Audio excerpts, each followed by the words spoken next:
Good afternoon. Phil Lindeman with your Krystal 93 News from Vail Summit Orthopedics and Neurosurgery. The upcoming election is the first test of Colorado's newly formed voter districts, including Senate District 8, now the size of Connecticut. Candidate Matt Solomon of Eagle County. This new Senate District 8 stretches from Blackhawk, Central City, Clear Creek, and Gilpin counties all the way to Utah, and from Eagle Summit County all the way north to Wyoming. We have almost every source of revenue that our state has to offer in this Senate district. Julie McCluskey is seeking a third term for State House District 13, losing Gunnison, Pitkin, and Delta counties, but gaining Park, Grand, Chaffee, and Jackson. We have made historic investments in a lot of the safety net services Coloradans care about, and I'm pleased because I think we supported a lot of vulnerable populations through a very difficult time. McCluskey's challenger, first-timer David Buckley, explains why he is running. I was a business owner that was impacted by the lockdowns and mandates, and it forced me to change my career. And so going through that process, it made me step back and take a look at what's happening here in Colorado government, and I started to see things that I wasn't happy about. Summit Sheriff's candidate Chris Scheer wants to emphasize basic policing. Colorado's gone to number one in auto theft. We've seen overdoses and narcotics trafficking increase, and we haven't changed our policing, so I hope to make that change. Incumbent Sheriff Jamie Fitzsimons wants to emphasize incentives. We implemented a recruitment, retention, and wellness benefit plan this year. It was a huge thing that we launched, and we are almost fully staffed now across the organization. Of our 10 candidates last night, Senate candidate Dillon Roberts has the deepest pockets, raising $286,000 and spending nearly half of it. He's followed by McCluskey with $184,000 and Solomon raising $129,000.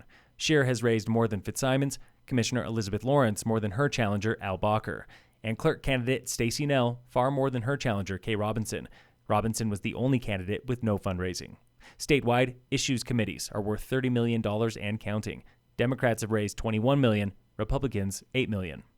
At the forum, Commissioner Lawrence implied the town of Dillon was backing out of a joint workforce project on Forest Service land above Dillon Valley. Dillon Town Manager Nathan Johnson says that's not true. No idea where that came from. The town is nervous, though, about cost and traffic. Stay tuned tomorrow for more.